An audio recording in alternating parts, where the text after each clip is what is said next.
Okay, so we are here to talk about specialty drugs and what makes them so special. So there's this drug, and can you help me? Okay, so it's Kymriah, and tell us how to remember how to pronounce Kymriah. I didn't come up with this. It's as if Kim Kardashian and Mariah Carey got married. Okay. So it's Kymriah. So with that image in your head, it is a CAR T. I guess what they would name their child. Right. Exactly. Very attractive child. It's a CAR T drug, which is immunotherapy, right? It's a pediatric leukemia drug, and it costs nearly $500,000. So thinking about that, what does that tell us about trends in specialty drug prices? And anyone can jump in.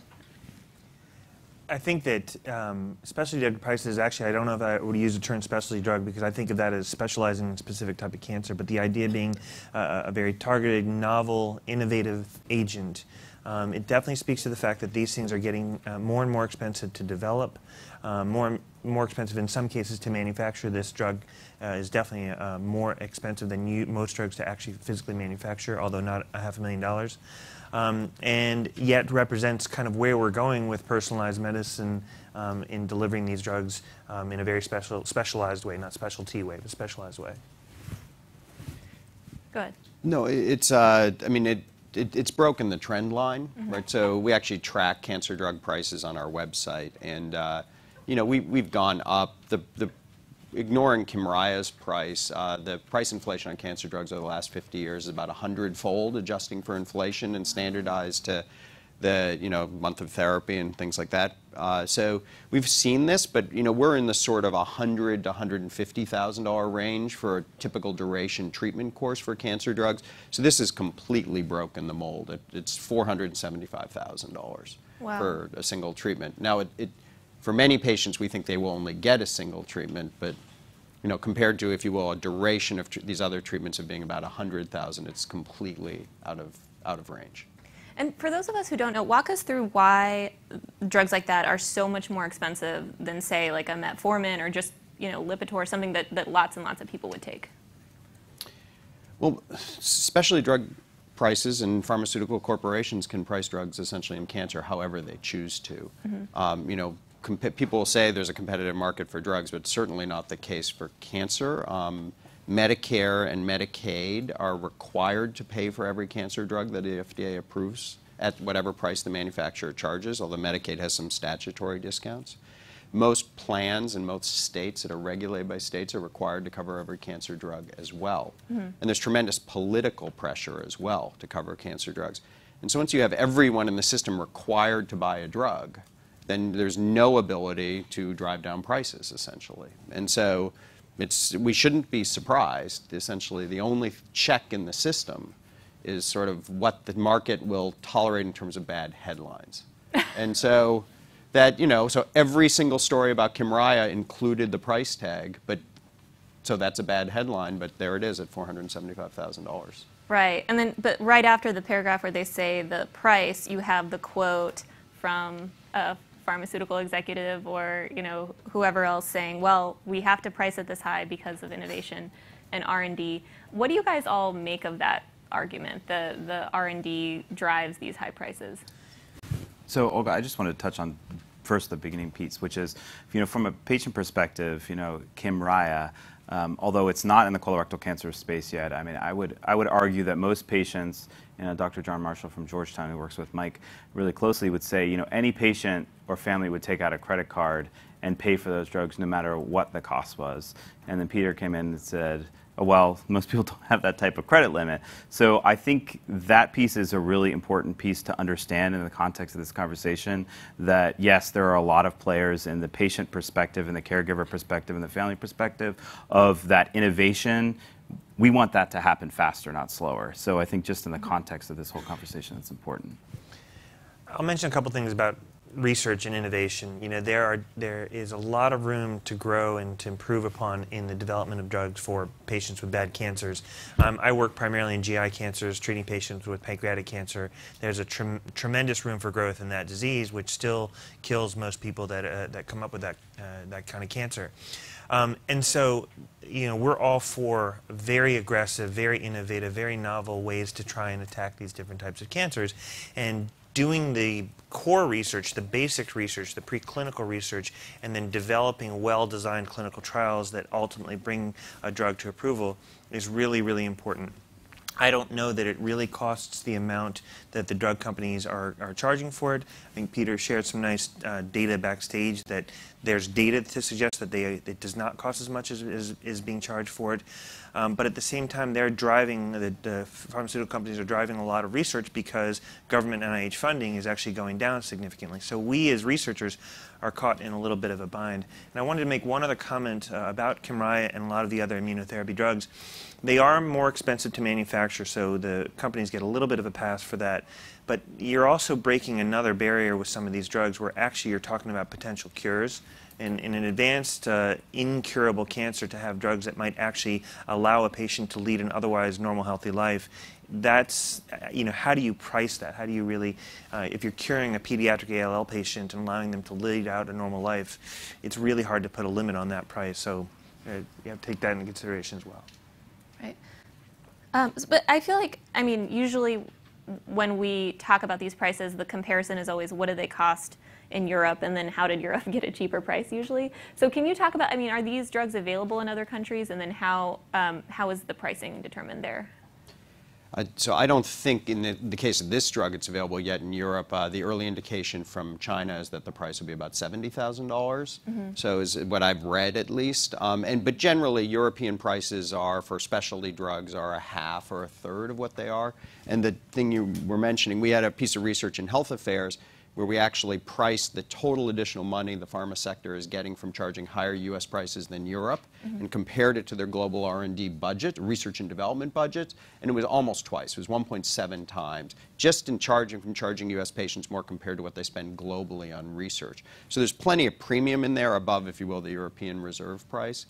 Now, generally people will say, well, that's, you can't compare to Europe because they are, whatever, communists or something like that, or I don't know, progressives or something horrible. And the challenge with that is an ideological frame that focuses more on the actor than the action. So Express Scripts is here, right? So Express Scripts has 80 million covered lives or something like that. I don't have the exact number, 84, something like that, 84.13 million covered lives, but I'm not sure.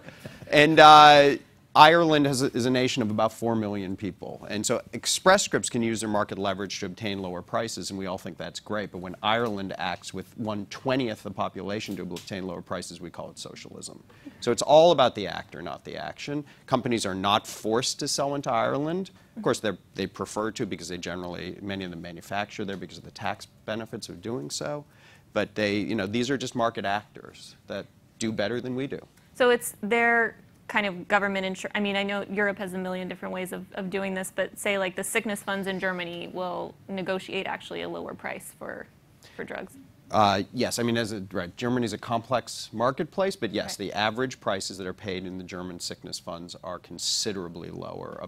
A guess number would be a half to a third for most branded specialty drugs. Okay, so this is where we get into value-based pricing. So maybe you can tell us about that and about drug through the lens of drug abacus and what that is. Yeah, so I developed this thought experiment, or website, if you will, for exploring different ways of pricing drugs. The basic market failure we have here is actually probably not that we're spending too much on drugs, but that we're allocating dollars in kind of a stupid way. And these failures are a product of things like laws that make you buy a drug no matter how much it costs. So instead, the theory is the market failure is because of lack of transparency and things like that. We should just assign prices to drugs that are based on how well the drugs work. And what the drug abacus does is it allows sort of users to explore what would happen if I paid for a drug a lot because it treated a rare disease. Well, that makes some prices go up and others go down. What if I paid a lot for life extension, for this sort of, taking a kid and giving them, Emily Whitehead is the patient always mentioned for the CAR T therapies and, get decades of life. And I want to pay more for that. And then you start to realize what the trade-offs we're making are. By paying a lot for orphan diseases and rare diseases, we move money to those areas. They have to either come away from other areas, or we have to just keep paying more and more for drugs. But the idea of the drug abacus is to put that all into a frame, and the things you see from it immediately are there are trade-offs, but more importantly, there's a way to do this. There's math here. We could price drugs this way. Our challenges are inertia and ideology. They're not mathematical and they're not scientific. So I want to get into that math a little bit more, but I am wondering, I mean, from a patient perspective, like just even the thought, you know, this drug is available, but it's too expensive. We don't know if it's worth giving it to you. Talk about, I mean, you guys work with patients who are really in dire straits. What are some of the, you know, what are some of the things that patients say to you, or what are some of the concerns that they have about, I mean, you mentioned that you only work mostly with patients who have 6 months to live, so a drug that, you know, extends your life by 6 months is good, you know? I'll take the physician's perspective first. Yeah, I think that we are trying to develop some understanding of what really is of value to a patient, and I think value is definitely proportional. For a disease that only most patients only live 6 months, to get to 8.5 months is actually a big change. There are things that we can measure and test that can go along with that. For example, in pancreatic cancer, there were studies that looked at quality of life in parallel to extension of life, and it's very important that some of the new therapies we have for pancreatic cancer actually improve the quality of life as well as extend survival. So those are important measures. But you know, when you have a disease that you don't have anything to give, to be able to move the bar a little bit is really important. Now, on the other hand, I also treat patients with advanced colon cancer, and we have pretty good therapies even in the advanced disease. And the last couple of drugs that have been approved in the last 5 years or so have only very marginally moved the bar on that. And actually, coincidentally, they tend to be very expensive drugs. And there is a very legitimate discussion as to whether it's quote unquote worth the cost of those drugs, even to patients, because at least one of those drugs is actually has a fair number of side effects that patients have to tolerate as well. Yeah, I mean, I would agree with most of what Mike said. I think from a patient perspective, it's time. And as we were saying earlier with Kim Ryan, it could potentially be a cure. So time meaning how much longer do I have with my family, right? Mm-hmm. How much longer can they potentially live? I do think the quality of life piece is a really important thing that we don't include in value enough. So in my previous life, I was a professional musician. I was a trumpet player.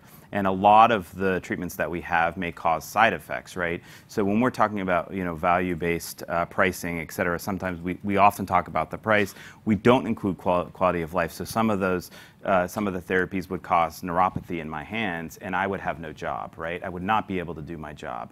And so I think that's a really, really important piece, both obviously the time in which, we may have left with our families, but what does that mean if I can't work, or if, the side effects are so harsh that, it's just unsustainable. There's one other filter to have this discussion around, and I'm sure Peter and Michael know this data as well. There was a very nice study in lung cancer that demonstrated that actually if we just supported patients more, gave them palliative care, not end-of-life care, but supportive care, that they actually lived longer and with a better quality of life. And that cost very, very little. It was not a drug per se. And so that's another metric that we should be comparing some of these drugs to as well. So to be approved by the FDA, you don't have to necessarily be effective, right? You just have to be safe. No. No, you have to be safe and effective. Safe and effective, but you don't have to be more effective than the last thing, right?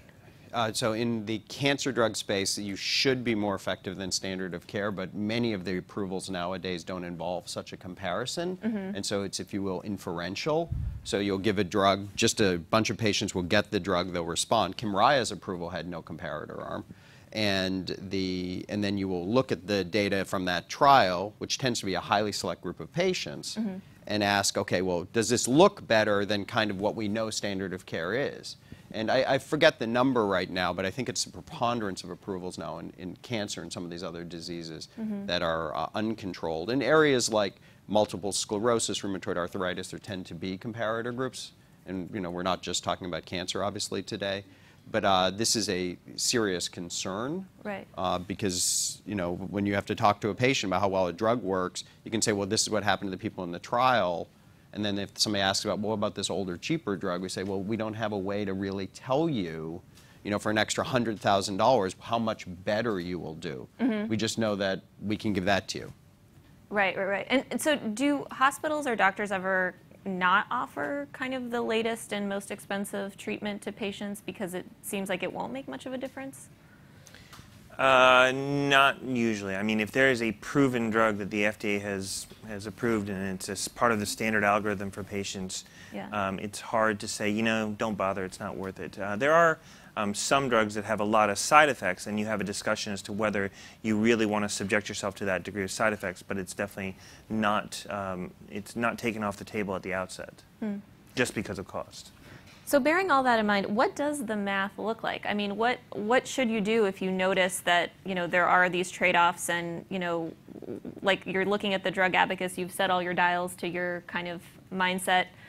What's the conclusion that you should come to? Well, we need a different system for paying for drugs. And, you know, a drug like Kymriah, a group in Boston called ICER, the Institute for Clinical and Economic Review, is doing a review of Kymriah and the CAR-T, that's a category it falls into, drugs, which I think is coming out early next year. And I think we'll get a better sense of that price relative to the benefits. You know, because as Michael points out, there's a very small subsegment of patients who may actually have a long-term benefit. I hesitate to use the word cure. I think it can be misleading to patients. But you know, there's obviously a lot of toxicity there as well. But I think the implication is, you know, every other Western country uses formal technology assessment to figure out how much they want to pay for things, whether they're medical devices or drugs. We don't. And in fact, drugs are essentially the only important sector in healthcare today where the monopolist sets the price. We pay everybody else in combination negotiated rates and fee schedules. So Medicare pays, you know, sort of cost plus, or there's this magical formula for how much they pay for my services called the resource-based relative value scale, but it has nothing to do with my monopoly power. I can sign up for Medicare and then they just look up this schedule and they pay me based on my merit, which is very low, so they've obviously gauged me appropriately. And so what about Medicaid, though? I mean, I read reports that, you know, for Medicaid, it's a very different picture because it's not, you know, for Sovaldi, for example, you have to wait until you're in late stage, you know, late stages of the disease. Does it look different depending on what kind of insurance the patient has? Can you remind us what Sovaldi is? We were talking about trade names. Oh, that's the Hep C drug? Okay. Yeah. So this is the first generation Hep C drug. Yeah. So my perspective is, and this is something Peter probably knows very, very well, is this concept of value-based care. So we're not just, in oncology especially, we talk about extension of survival and or increased cure rate. And that's just really one metric, but that's the metric that the FDA usually approves a drug on.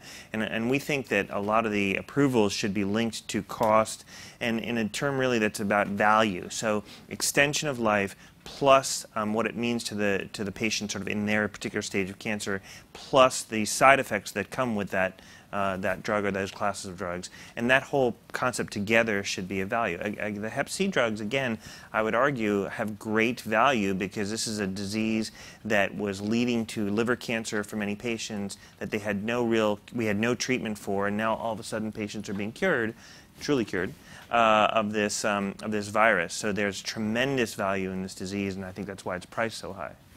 Yeah, one thing I was just going to say, going back to what you were saying, Peter, about the immunotherapy, you know, one of the things we're kind of, you know, and obviously this is just the cancer space, so I want to be careful, but, you know, one of the things we're kind of fighting with is how much of the cost of Kymriah, and I'm just using that as an example, right, is influenced by the quote-unquote hype around the word cure for immunotherapy. So within colorectal cancer, only about 5 to 7% of patients are going to have, you know, overall, you know, benefit. So what about the other 95%, right? And I just look at how does that, you know, kind of come into the formula for that. And then the other piece I was just touching on, we talked about this backstage a little bit, is the copay. So, you know, where I said earlier any patient would take out a credit card and kind of pay for whatever they wanted, I do think with some of these specialty drugs, the copays are starting to come into play, especially with the nervousness around all the different types of things that are happening in the health insurance market. Yeah. And I'm going to take questions in a second from the audience, but just really quick for you, you had an interesting idea of how pharma can actually bring down maybe their advertising costs by working with patient advocacy groups. Can you expand on that a little? Yeah, sure. So, you know, I don't want to use specific examples, but let's say any pharma drug comes to market. You know, we're spending about $200 to $250 billion on direct-to-consumer advertising, which, you know, whether, and let's take these specialty drugs, you're really not targeting that specialty population or that personalized population. Whereas, let's say you could take, you know, I don't know, million, $2 million, $3 million, and actually target a specific patient population, like the colorectal cancer population or the pancreatic cancer population. So use some of that money. I would think that we get a much better bang for our buck in terms of not having to spend $250 million or $500 million on that part of the R&D process. Yeah, actually, so Joe Ross at Yale has a very interesting study which told me how to interpret direct-to-consumer advertising. The amount of money spent on advertising is inversely proportional to the benefit of the drug. And so if you see a drug ad, it means that the evidence hasn't convinced doctors in and of itself.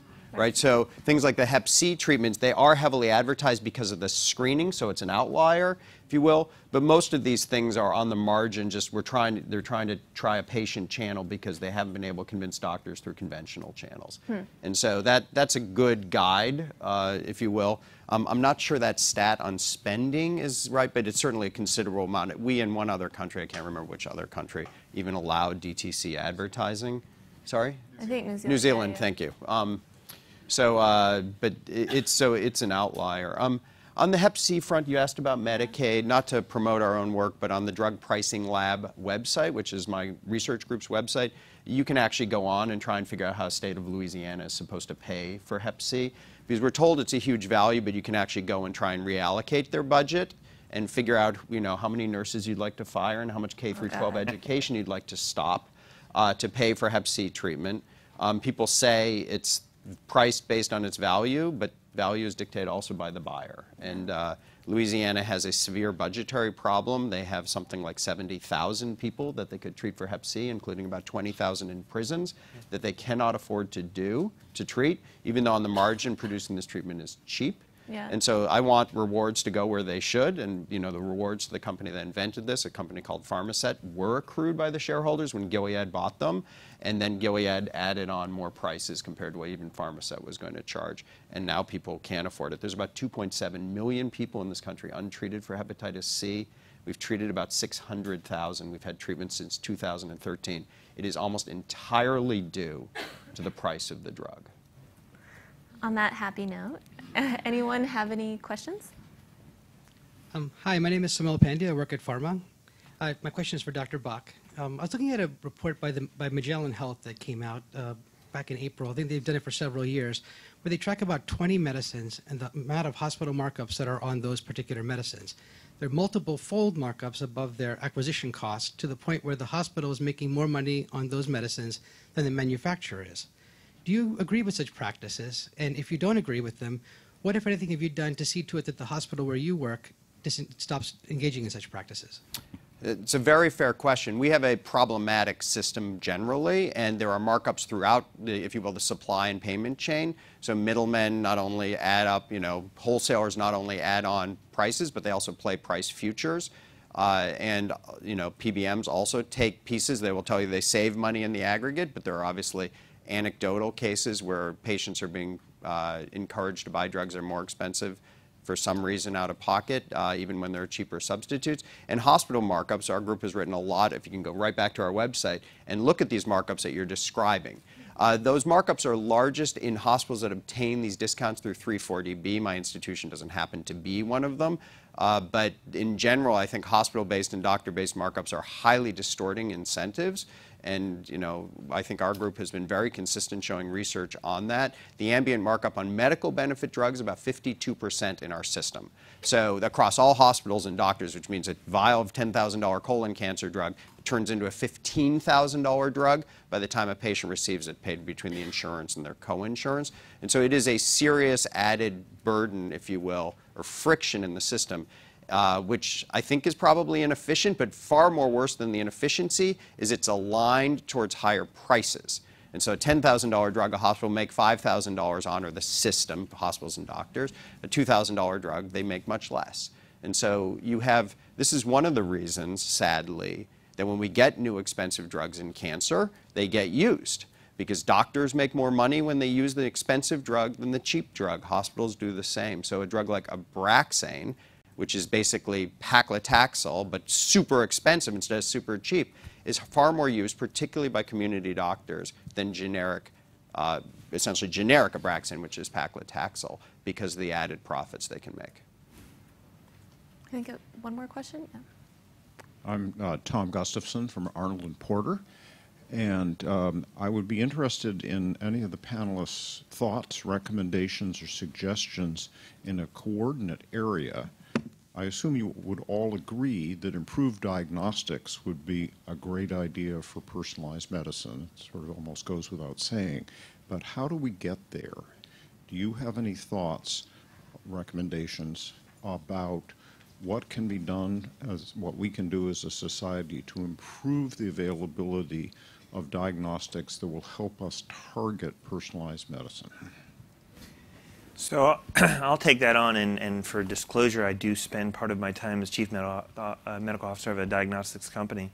But I live in that space because I actually believe in that space of personalized medicine, and I think that at least in cancer care, there are a small percentage of patients, it's probably about, depending upon the cancer type, somewhere between 5 and 25% of patients. If we had the full set of molecular testing of their tumor, we would know how better to treat them. And we know that this is true through studies that have been done, in some cases controlled studies, in some cases just anecdotal studies of large numbers of patients. And the fact that we can't get the system to approve a $5,800 test and we just use a $15,000 drug without even thinking twice about it, I think is kind of crazy. I think if we had the capacity to test more patients, we could treat more patients in a much more specific way with a greater degree of benefit for those who really needed it. Yeah. Well, I think that's our time. Thank you so much, Michael, and Peter. Thank you all for coming.